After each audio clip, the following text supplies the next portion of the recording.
Did you hear that? Using audio effects. So here we are back in Premiere, and now I'd like to talk about using audio effects to affect the way the audio sounds in the video.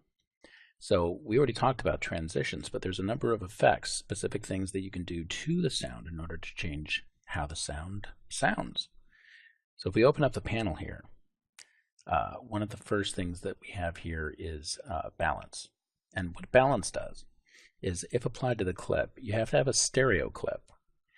If you don't have an audio clip with two channels, then there's nothing to balance because it's a mono clip. So this only works for stereo clips. But applying balance to a clip allows you to affect both the channel volume and also the balance, left or right. A positive number favors the right channel, a lower number favors the left channel. Next, I'd like to talk about bandpass. What bandpass does, by applying that to the audio, what bandpass does is it allows you to specify a range of frequency not to have the sound go over or under. So you can set the center of the range to a certain decibel, let's say 12, and then you can set the Q, which is the amount from the center in either direction that it can go over or under. So if I set this, say, to 5, this will use the center, and that means that the sound will never go below 17 decibels and never go higher than 7. So it's a way of being able to affect just that audio clip and set some hard limits about what the range of the sound will be. Bass allows you to specify the amount of boost that you give to certain frequencies. Channel volume is for use with stereo tracks, and it allows you to specify the volume of the left or right channel. You can specify a separate volume for each directly within a single stereo clip. And this is chorus flanger. Chorus flanger adds multiple short delays with a little bit of feedback, and it varies the timing and some of the levels in order to make it not sound exactly the same, creating a chorus effect. So if I play this here. Really? An autographed baseball? So you can hear what that sounds like now. And so if I increase the amount of chorus. Really? An autographed baseball? So you can hear that it's starting to repeat the sound. Now if I increase the width. Really? An autographed baseball? And the intensity. Really? An autographed baseball? So you can hear that it's making changes as I go. And by adjusting these settings, I can get an effect that I like. Really? An autographed baseball? You could start using this in order to be able to create interesting, like alien or robotic effects to a voice. Chorus allows me to get, again, a similar effect. Really? By increasing a delay An autographed baseball? and the amount of mix. Really?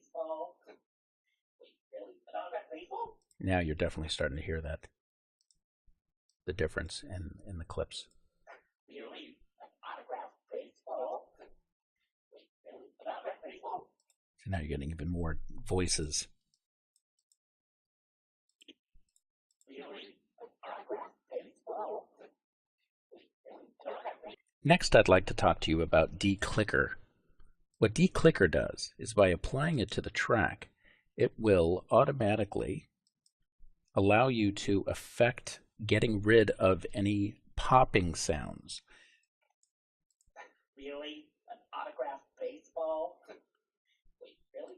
Getting rid of any clicking sounds. And the audition, what that allows you to do is, by turning it on, it will let you hear only the sound that will be removed. And so you can see right now, we're not really hearing anything because there's not a lot of clicking in this track. But if there were, then having Audition on means that you would only hear the clicks and pops. And if you hear any of the audio that you don't intend to get rid of, then you can adjust these settings until such time as with Audition on, you're only hearing things you want to get rid of. Decrackler is similar to declicker in that it eliminates crackling sounds, whether that be from vinyl records or film soundtrack or radio broadcast, and it's a way of being able to get rid of those sounds and clean up your sound.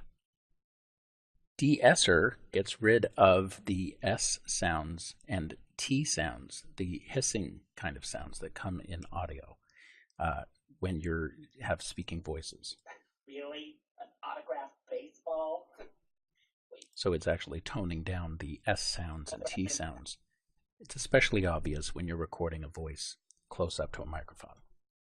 De-hummer gets rid of any constant humming sound based on the settings that you provide. Delay adds an audio delay to the clip. Really? Autographed baseball? So you can hear it repeating there itself. And if I adjust these settings so that the delay is not a full second, maybe only a quarter of a second or so, Really? Autographed baseball? and it's creating an echo. Next, I'd like to talk about denoiser. What denoiser does is it eliminates background noise from the clip. So if you have an air conditioner running in the background or there's some kind of constant sound that's happening, this will help you eliminate that. And these individual settings allow you to help specify and acknowledge what parts are going to be affected. And freeze allows you to set a particular value that at that current value, that is where you can locate a noise that drops in and out of a clip, and you can specify it there. Dynamics allows you to set thresholds and other settings that can balance your sound. The equalizer allows you to affect the output gain, the low on and off low frequency, and a lot of the individual settings for the sound and the range of sounds and frequencies. Fill left and fill right are used for stereo tracks only, and what it means is that fill left will fill from the left channel and fill the stereo track, and fill right means it'll take the right channel and fill the stereo track with it. Next, I'd like to talk about high pass and low pass. High pass will eliminate sounds that are under a certain frequency, and low pass removes sounds that are above a certain frequency that you specify. And many of these sound effects are things that tweak the sound to very, very subtle degrees and don't have the same kind of overall effect that you hear immediately. And it's more about polishing and tweaking sound. Reverb, on the other hand, is something that you can hear more immediately. And what reverb does is it fills the sound as if it were playing inside a room, for example. So if the sound sounds very kind of linear, applying this allows you to give the sound a more full acoustic. So here, if I, having applied this, if I increase the size, for example, and then we play. Really? An autographed baseball? Wait, really? An autographed baseball? So it's kind of like an echo, but that can be sweetened in order to not necessarily sound like it's playing in an empty auditorium. And surround reverb is very similar, but it deals more with the atmospheric sounds. Swap channels is for use with stereo tracks, and it allows you to swap between left and right and switch them over. Treble allows you to edit the high-end frequencies and tweak the high-end frequencies of a soundtrack. Volume allows you to tweak the volume and do passes on the volume prior to doing any additional effects, as opposed to at the end of the processing. And now let's say that, for example, here in this mix that I'm doing, I have my audio of my video references all on this track 1. Those clips are all on track 1, and my animation is on track 2. If I had multiple clips of the animation as well, and wanted to have an audio effect or multiple audio effects that were only applied to that channel, or if I had audio effects that I only wanted to apply to the live action reference, then having them live in one track is beneficial because it means that I can then have audio effects applied just to those tracks. And the way to do that is if I go to the audio track mixer, and so you can see here that this is audio 1, audio 2, audio 3 in the master. If I expand this out, then I can apply effects directly to those individual channels.